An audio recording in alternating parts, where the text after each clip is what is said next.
तारीख थी 13 फरवरी साल 2026।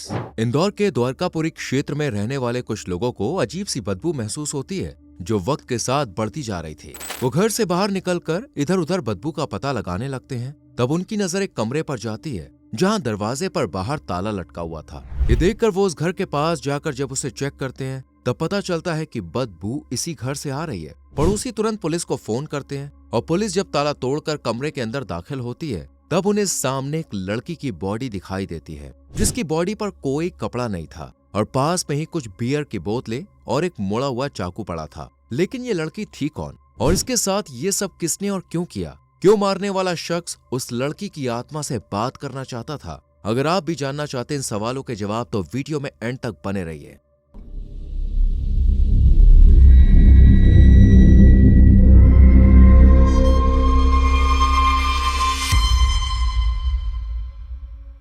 इस केस फाइल की शुरुआत होती है इंदौर के पांडरीनाथ थाना क्षेत्र से, जहां 24 साल की खुशबू अपने परिवार के साथ रहती थी। उनके पिता जो इंदौर म्युनिसिपल कॉर्पोरेशन में काम करते थे, वहीं खुशबू की मां एक हाउसवाइफ थी जो घर का कामकाज संभालने के साथ साथ अपने बच्चों की देखभाल भी करती थी। ऐसा बताया जाता है कि खुशबू अपनी मां के बेहद करीब थी और वो उनसे ही अपनी हर बात शेयर करती थी। वो अपने परिवार की एक जिम्मेदार और होनहार बेटी के रूप में जानी जाती थी जो हमेशा से पढ़ाई में अव्वल रही थी। खुशबू बचपन से ही एजुकेशन के मामले में बहुत तेज और होशियार थी। उसने अपनी मेहनत के दम पर एमबीए का एंट्रेंस एग्जाम क्लियर किया था और फिलहाल इंदौर के सावेर रोड स्थित एक कॉलेज से एमबीए की पढ़ाई कर रही थी। वो अपने करियर को लेकर बहुत ज्यादा सीरियस थी और कॉलेज में अपनी पढ़ाई पूरी कर प्लेसमेंट के जरिए एक अच्छी नौकरी हासिल करना चाहती थी और अपनी मेहनत से खुद को वो साबित करके इंडिपेंडेंट बनना चाहती थी। इसलिए खुशबू का पूरा ध्यान अपनी पढ़ाई और करियर पर रहता था ताकि वो परिवार का नाम रोशन कर सके।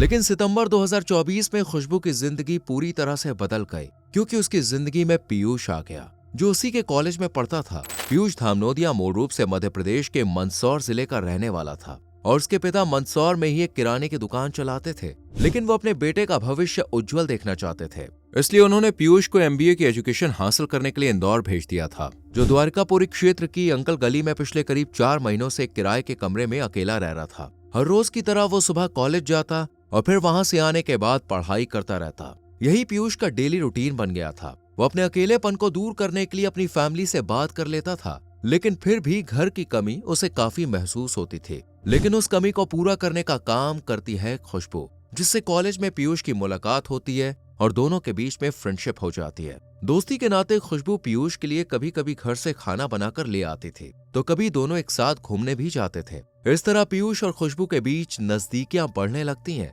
और एक दिन पीयूष अपने दिल की बात खुशबू को बता देता है, जिसे सुनकर वो भी बहुत ज्यादा खुश होती है और दोनों रिलेशनशिप में आ जाते हैं। साथ ही पीयूष और खुशबू अपनी फैमिली को भी एक दूसरे के बारे में बता देते हैं। हालांकि खुशबू की फैमिली तो अपनी बेटी की खुशी की खातिर इस रिश्ते को कबूल कर लेती है, लेकिन पीयूष के फादर साफ इनकार कर देते हैं कि वो खुशबू को अपने घर की बहू नहीं बनाएंगे। ये बात जब वो खुशबू को बताता है तो वो परेशान हो जाती है, लेकिन पीयूष उसे दिलासा देता है कि वो अपने फादर को शादी के टाइम पर आने के लिए मना लेगा। इसलिए खुशबू भी टेंशन फ्री हो जाती है और दोनों का रिश्ता इसी तरह हंसी खुशी गुजरने लगता है। इसी बीच तारीख आती है 10 फरवरी साल 2026। आज खुशबू को आधार कार्ड में कुछ करेक्शन कराने के लिए ऑफिस जाना था, इसलिए वो अपने फादर से कहती है कि वो उसे ऑफिस के बाहर छोड़कर चले जाएं। जिसके बाद दोनों घर से निकलते हैं और खुशबू के फादर उसे ऑफिस के दरवाजे पर छोड़कर चले जाते हैं। लेकिन शाम को जब वो घर वापस आते हैं तो देखते हैं कि खुशबू अभी तक घर नहीं आई है। इसलिए वो अपनी पत्नी से उसके बारे में पूछते हैं। तब वो कहती है कि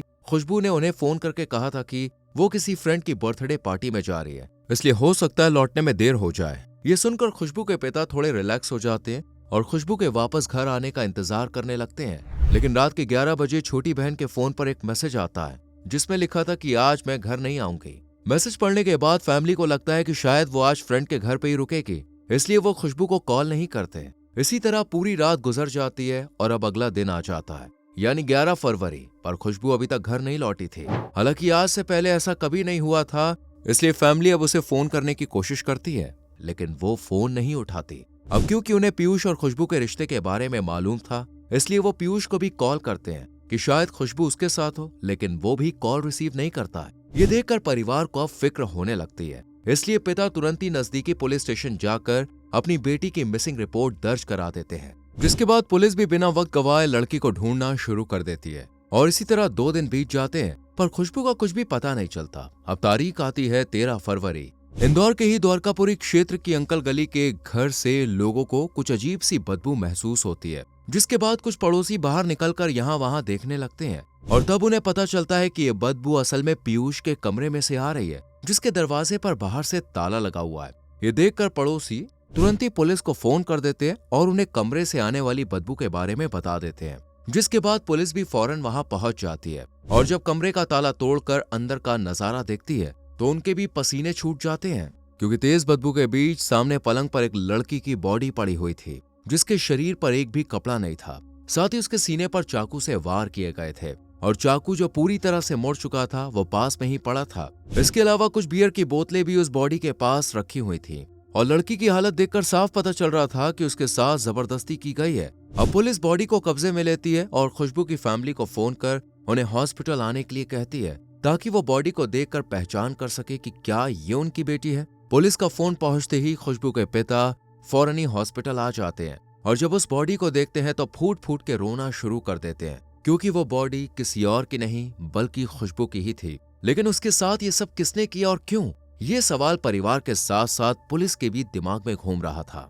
पुलिस सबसे पहले उस कमरे के मकानदार से बात करती है और पूछती है कि क्या वो खुशबू को जानते थे। इस पर वो ना में जवाब देते हैं और पुलिस को बताते हैं कि वो इस कमरे में नहीं रहते बल्कि उनका किराएदार पीयूष यहाँ पे रहता है। ये जानने के बाद पुलिस अब पीयूष को ढूंढना शुरू कर देती है, जो कि 10 फरवरी से ही गायब था। साथ ही खुशबू की फैमिली से जब उसके बारे में पूछा जाता है तब वो भी अपना शक पीयूष पर ही जताते हैं और पुलिस को खुशबू और पीयूष के रिलेशन के बारे में बता देते हैं, जिसके बाद पुलिस का शक अब उस पर और ज्यादा बढ़ जाता है। सबसे पहले पुलिस उसके नंबर पर कॉल करती है लेकिन उसका फोन स्विच ऑफ बताता है। ये देखकर पुलिस अब खुशबू के फोन की लोकेशन को ट्रेस करती है। तब पता चलता है कि उसकी लोकेशन महाराष्ट्र में है, यानी पीयूष ने खुशबू का फोन अपने पास ही रख लिया था और उसे स्विच ऑफ भी नहीं किया था। हालांकि वो जानता था कि लोकेशन के जरिए पुलिस उस तक पहुंच सकती है, लेकिन फिर भी उसने ना तो फोन फेंका और ना ही स्विच ऑफ किया। लेकिन क्यों, तो इसका जवाब आपको आगे पता चलेगा।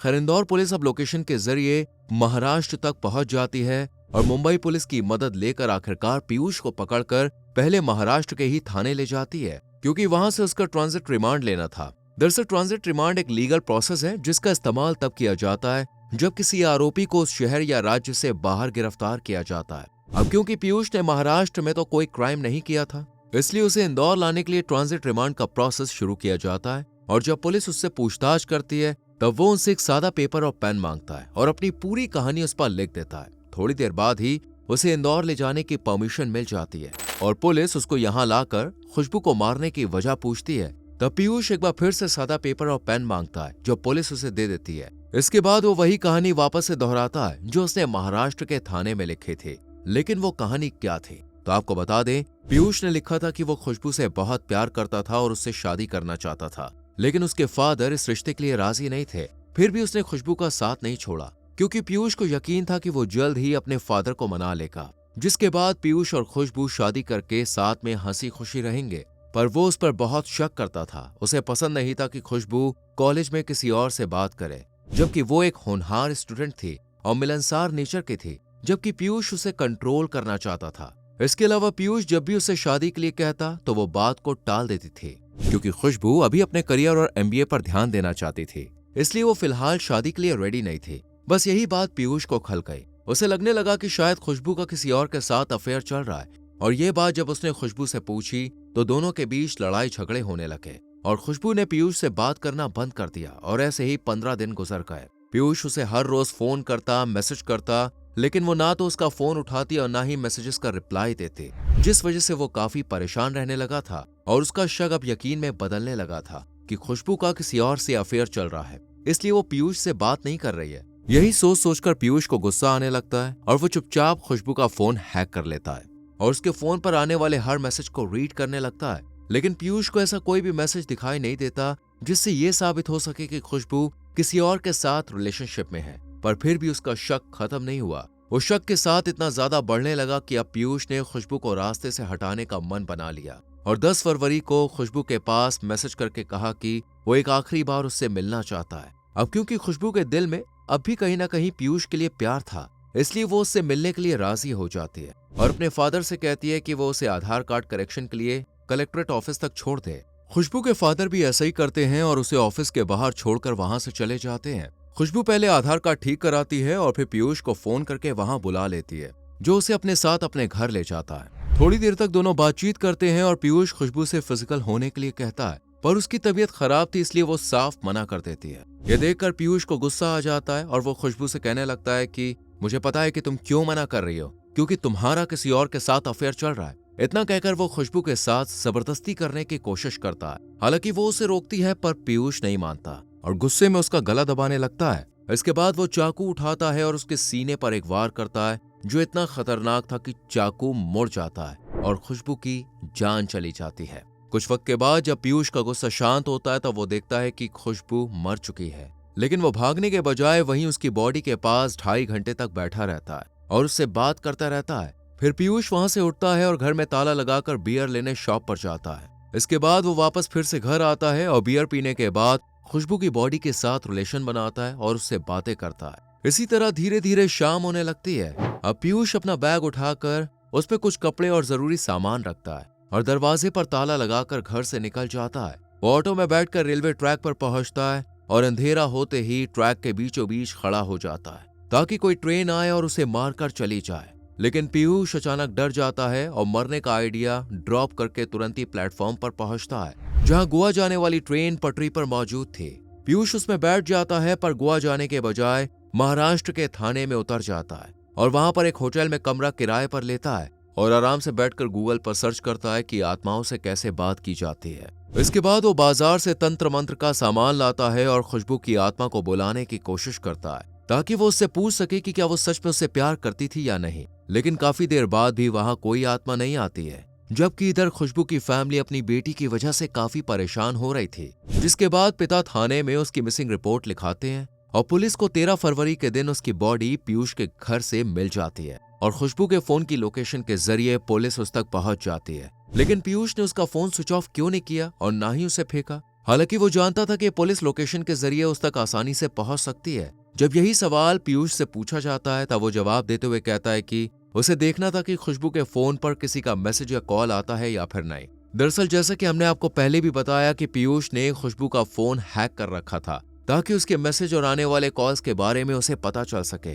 खुशबू को मारने के बाद उसने उसका फोन अपने पास रख लिया और अगले 3 दिनों तक ये इंतजार करता रहा कि खुशबू के फोन पर कोई ऐसा मैसेज या कॉल आ जाए जिससे साबित हो सके कि उसका किसी और के साथ अफेयर चल रहा था और पीयूष के दिमाग में जो खुशबू के खिलाफ शक भरा हुआ था वो यकीन में बदल जाए कि वो सच में उसे धोखा दे रही थी। बस इसलिए वो उसका फोन लेकर घूम रहा था। लेकिन अफसोस की बात ये थी कि 3 दिन तक भी खुशबू के मोबाइल पर किसी अनजान शख्स का कॉल नहीं आता, सिवाय उसके फादर और छोटी बहन के, जो खुशबू के लिए परेशान हो रहे थे। इसी वजह से पीयूष को और ज्यादा गुस्सा आ रहा था कि 3 दिन हो गए पर उसे अभी तक ऐसा कुछ भी नहीं मिला जिससे पता चल सके कि क्या सच में खुशबू का अफेयर था, जबकि पीयूष ने इसी शक के चलते उसकी जान ले ली थी। लेकिन अभी तक ऐसी कोई भी सच्चाई उसके सामने नहीं आई थी, इसलिए वो गुस्से में उस फोन को फेंक देता है। पर तब तक बहुत देर हो चुकी थी और पुलिस लोकेशन के जरिए उस तक पहुंच गई थी। लेकिन कहानी यहीं पे खत्म नहीं होती है, बल्कि पीयूष के दिल में खुशबू को मारने के बाद भी इतनी नफरत भरी हुई थी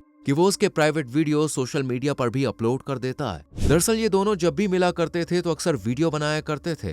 वो गुस्से में उन सभी 11 वीडियोस को सोशल मीडिया पर अपलोड कर देता है, सिर्फ इसलिए ताकि खुशबू को बदनाम कर सके और ये दिखा सके कि वो किस तरह की लड़की थी।